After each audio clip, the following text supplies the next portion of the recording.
Honestly, Crash Bandicoot 4 is looking better and better by the minute, especially with the new gameplay that was recently revealed. But I do have one gripe that could affect the quality of the final game itself, and I think it's quite a big one. But that's no fun at all, so let's discuss my positives with the game and then I'll get onto my big gripe that could hinder the final game. So the main thing that has stood out to me about this game so far is just the level design. Toys for Bob seemingly understand the Crash design so much, the way the boxes are placed and the platforms are placed, as well as the new mechanics and the new masks, it all just looks so good. It feels just like the original trilogy's level design, which is really impressive considering Toys for Bob didn't even work on the N. Sane trilogy itself. So the fact that they've managed to understand this Crash design already on their first try, that's really impressive to me, and I'm really looking forward to what future levels have in store. I think the level themes as well are super good. We've got this ice pirate theme, and then we've got a dinosaur base level, but it still looks a lot different than the ones in Crash 3. This one's just a lot more vivid, a lot more pinks, a lot more lava, a lot more running away. It looks really cool. And I'm loving the new mechanics as well, like riding on the rails looks so fluid and easy, and then using that new mask to switch between crates and the mushrooms and all that. It just looks really fluid and it looks like it's gonna flow really well, especially in the time trials. I cannot wait to see how they play out. It looks like it's going to be just as good as the original trilogy, if not better. And then not only did we see Crash gameplay, but we also saw Cortex, and honestly, I think his gameplay itself looks pretty fun. He's got this interesting mechanic, as you've all probably seen, where you can switch enemies into these blocks, or bouncy jelly blocks, and you can do this forward air dash, and it looks really cool, really precise. It's more like a precise platformer, but it's still as fast, I would say, as Crash's. It's just going to depend on future level design and how they implement Cortex's design. So I think it's a cool way to get the levels to play just as Crash's, but you still play as a character and they still feel just different enough to feel more significant. It's sort of like the Sonic approach with the 2D classic games. You've got Sonic and Tails slides and Knuckles climbs and glides. It's cool. It's the same core design, but you're traversing in slightly different ways to make it feel distinct. I like that a lot. So yeah, those are many positive aspects I like about Crash 4. And before I get into my negatives, I must point this out. I like this game, I think it looks excellent, and I still think it's going to turn out really great. But the biggest thing that stood out to me was padding. I am very worried that they're going to pad this game out, reusing the same location multiple times. I know the original trilogy did this, but I have a feeling that this game is going to do it more. So the first thing that gets me to feel this is that the game had stated it's got 100+ levels, which that's insane. No Crash game has ever had that many levels ever, like a singular game. I'm not counting the N. Sane trilogy combined. So that seems a bit fishy at first. How are they going to get 100 levels into this game and they all feel different?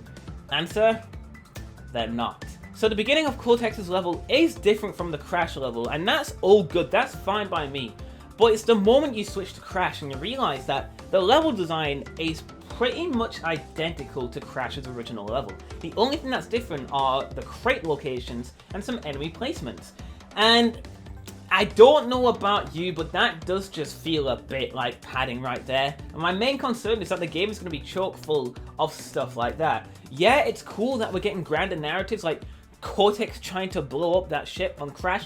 I like that. I think that's neat, and linking them together is really neat. I do not think, however, that we should be repeating exact levels one for one, but with different crate placements. Doesn't feel smart in my opinion. It just feels like they're really forcing this 100+ level thing and to bump up that price tag to $60. In my opinion, they should either scrap the Crash individual level entirely and have the level be Cortex and then Crash, and that's just the stage, or they should make the level entirely Cortex based. Because while I do like the linking aspect of the story, I would much rather take more original levels than a small cutscene that links together a previously established level that you're running through again. And I know it's only one level, it's kind of quick to judge from this point, but again, the 100+ level thing, and we see this, it makes me feel like that multiple characters are going to do the same thing where you play them for a bit, and then you go back to the regular level again and do the same platforming challenges again, but now there's more crates. Especially if you're someone who doesn't go after all the crates, you're just going to be playing the same level again. Is that really enticing? Is that really interesting design? Because in my opinion, that's just not. The original Crash trilogy never had to do this. Yeah, it repeated level themes, of course, that's not the critique here. But it never really repeated exact levels with different crates. I've got some other small gripes as well, such as new crates being implemented. So there's this time-stopping mask, you've all seen it. And they've added these new time-stopping crates where you have to stop them within a limited time. And to me, it feels a bit too gimmicky. The thing I like about these masks is that they can be natural to the levels itself. For example, this slow down time mask can let you run on top of nitro crates before they explode. That's natural to Crash's levels. The nitro crates have pretty much always been there, so adding a new function to them with this mask, that's excellent. It feels natural, feels organic, I love it. But adding specified crates that only really work with a specified mask feels a bit cheap.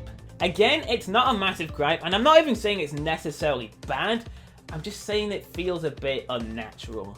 And even that other mask, the one where you switch between the crates, sort of has that issue as well. With some other crates you switch between one and the other. But I think the better thing about that is that that's just natural as you're running through the level, and it does feel good switching between one and the other, at least from what it looks like. So that's not one as much of an issue I have as compared to the time one, because with the time one, you activate a timer, then you run to the boxes, and if you miss it, you have to run back to the timer, hit it again, then run to the boxes again, and that just feels a bit cheap.